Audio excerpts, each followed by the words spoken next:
प्रिय साथियों, जब दिल दुखता है तब ईश्वर सबसे करीब होता है।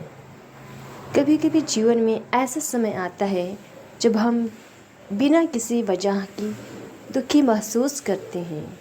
हमें समझ ही नहीं आता कि क्यों दिल भारी हो रहा है, क्यों आँखों में नमी है और क्यों सब कुछ अधूरा सा लगता है। जीवन में खुशियाँ और गम दोनों का आना जाना लगा रहता है, पर जब हम दुखी होते हैं तो हमें ऐसा लगता है कि यह दुख कभी ख़त्म नहीं होगा। पर क्या आपने कभी सोचा है कि जब हमारा दिल सबसे ज़्यादा टूटता है तब ईश्वर हमें सबसे ज़्यादा संभालता है। जीवन की हर पीड़ा एक सबक होती है।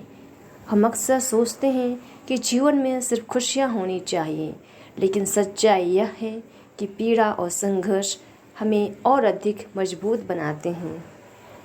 जब हम दर्द से गुजरते हैं तो हम अंदर से बदलते हैं।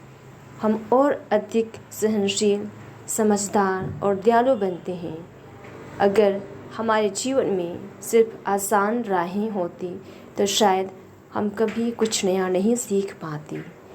भगवान हमें तकलीफ़ नहीं देते, बल्कि हमें मजबूत बनाते हैं ताकि हम आने वाले जीवन की चुनौतियों को पार कर सकें। उदासी एक संकेत हो सकता है कि बदलाव की ज़रूरत है।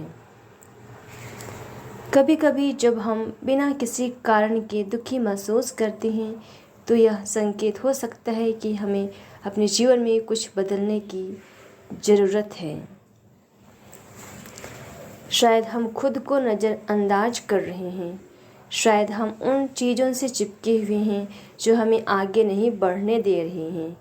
शायद हमें अपनी आत्मा की आवाज़ सुनने की ज़रूरत है। हर दर्द हमें कुछ सिखाने के लिए आता है, हमें सिर्फ इसे समझने की ज़रूरत है। ईश्वर पर भरोसा रखें।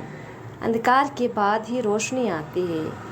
जिस तरह रात के बाद सुबह ज़रूर आती है, उसी तरह हर दुख के बाद सुख भी आता है। आपका दर्द अस्थायी नहीं है, आपकी उदासी हमेशा नहीं रहेगी। भगवान ने हर किसी के लिए एक खूबसूरत योजना बनाई है, बस हमें उस पर विश्वास रखना है। खुद को और अपने दर्द को स्वीकारें। अगर आप कभी उदास महसूस करें तो खुद को दोष मत दीजिए।